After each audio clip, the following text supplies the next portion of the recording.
Saudara-saudari terkasih, keluarga-keluarga yang tercinta, selamat berjumpa dalam channel Inspirasi Sabda bagi Keluarga, Komisi Keluarga Keuskupan Agung Medan, hari Rabu 2 Maret 2022. Adapun bacaan inspirasi kita hari ini diambil dari Injil Matius bab 6 ayat 1 sampai 6, dilanjutkan ayat 16 sampai 18.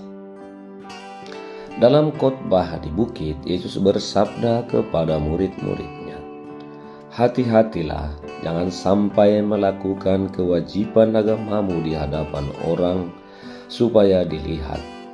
Karena jika demikian, kamu tidak beroleh upah dari Bapamu yang di sorga. Jadi apabila engkau memberi sedekah, janganlah engkau mencanangkan hal itu seperti yang dilakukan orang munafik di rumah-rumah ibadat dan di lorong-lorong, supaya mereka dipuji orang. Aku berkata kepadamu, mereka sudah mendapat upahnya. Tetapi jika engkau memberi sedekah, janganlah diketahui tangan kirimu apa yang diperbuat tangan kananmu. Hendaklah sedekahmu itu diberikan dengan tersembunyi, maka Bapamu yang melihat yang tersembunyi akan membalasnya kepadamu. Dan apabila kamu berdoa, janganlah berdoa seperti orang munafik. Mereka suka mengucapkan doanya dengan berdiri di dalam rumah-rumah ibadat dan pada tikungan-tikungan jalan raya supaya mereka dilihat orang. Aku berkata kepadamu, mereka sudah mendapat upahnya. Tetapi jika engkau berdoa, masuklah ke dalam kamarmu, tutuplah pintu, dan berdoalah kepada Bapamu yang ada di tempat tersembunyi. Maka Bapamu yang melihat yang tersembunyi akan membalasnya kepadamu. Dan apabila kamu berpuasa, janganlah muram mukamu seperti orang munafik. Mereka mengubah air mukanya supaya orang melihat bahwa mereka sedang berpuasa. Akan tetapi aku berkata kepadamu, mereka sudah mendapat upahnya. Tetapi apabila engkau berpuasa, minyakilah kepalamu dan cucilah mukamu, supaya jangan dilihat oleh orang bahwa engkau sedang berpuasa, melainkan hanya oleh Bapamu yang ada di tempat yang tersembunyi. Maka Bapamu yang melihat yang tersembunyi akan membalasnya kepadamu." Demikianlah sabda Tuhan, terpujilah Kristus. Saudara-saudari terkasih, hari ini Rabu Abu, kita memulai masa Prapaskah tahun ini dengan menerima abu di dahi kita. Abu melambangkan duka cita, ketidakabadian, sesal dan tobat dalam diri manusia. Apa yang kita mau capai dengan menerima abu? Kita mau diingatkan akan ketidakabadian hidup kita, sehingga Tuhan memanggil kita untuk hidup dalam semangat pertobatan sejati. Abu ini mengajak kita untuk sepanjang masa Prapaskah ini mengerahkan hati kita kepada Tuhan untuk senantiasa dalam semangat kerendahan hati. Seperti abu, kita akan kembali kepada abu lagi karena kita berasal dari debu. Lewat penderitaan Kristus, kita diajak juga untuk menyadari kerapuhan kita, manusia yang sering juga ditandai oleh kelemahan-kelemahan yang dapat membawa kita kepada maut. Maka dalam masa Prapaskah ini, gereja mengajak kita untuk senantiasa mendekatkan diri kepada Tuhan, meningkatkan kualitas hidup kita, dan itu ditandai dengan 3 hal seperti disampaikan dalam Injil hari ini. Setiap orang beriman dalam masa Prapaskah ini dipanggil untuk meningkatkan kualitas hidup doa.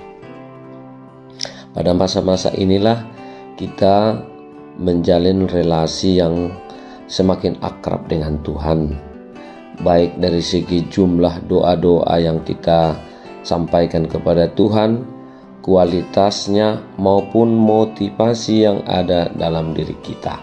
Dalam Injil hari ini, Tuhan mengingatkan kita untuk senantiasa menjaga motivasi kita berdoa, bahwa doa sesungguhnya diharapkanlah doa yang bersumber dari pengalaman, kesadaran, bukan untuk mencari kemegahan diri atau pamer, tetapi doa yang mengarah kepada upaya untuk memuji dan memuliakan Tuhan dengan hati yang tulus. Apakah kita harus menutup diri, tidak menunjukkan bahwa kita sedang berdoa? Bukan itu yang dimaksud.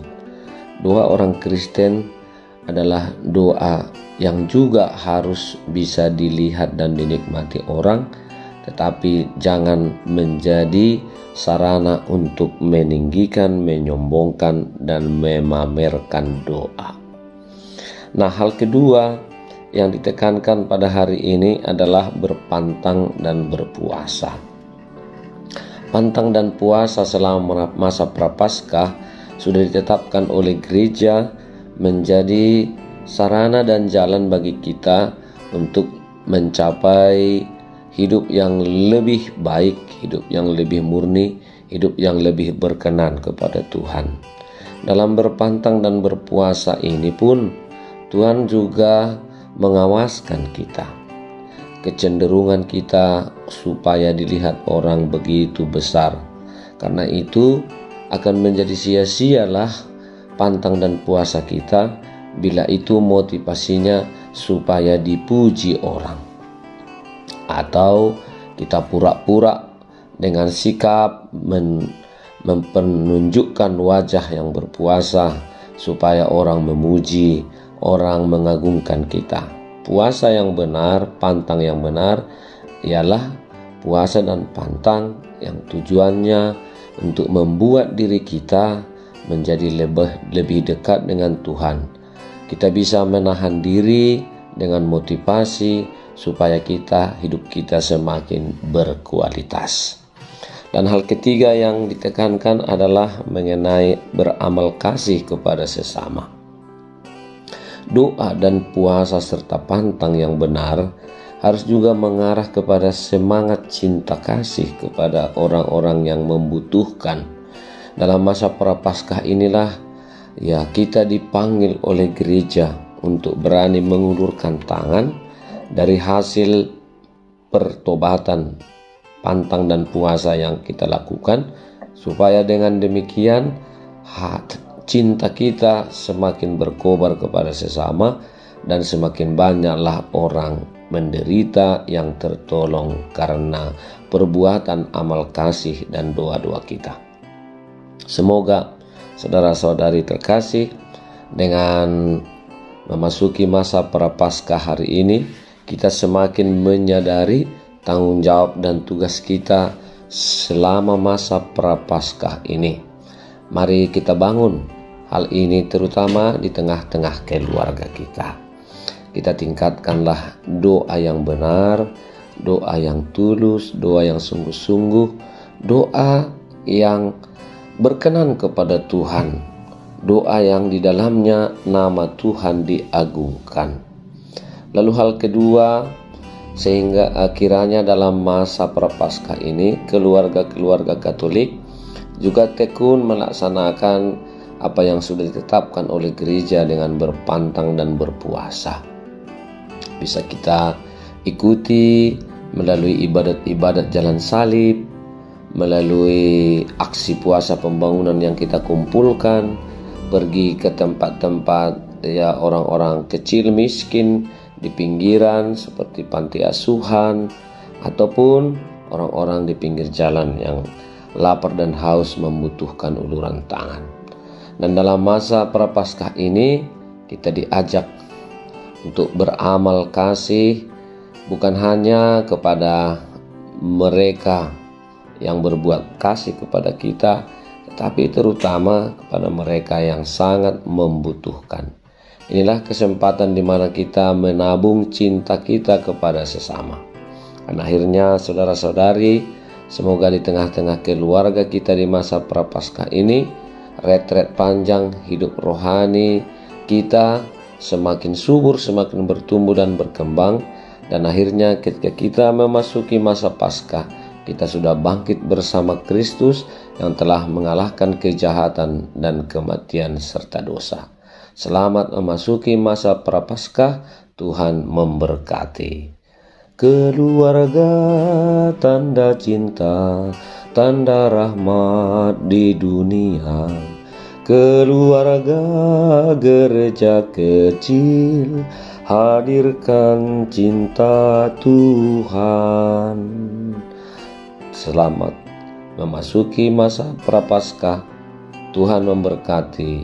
Terima kasih.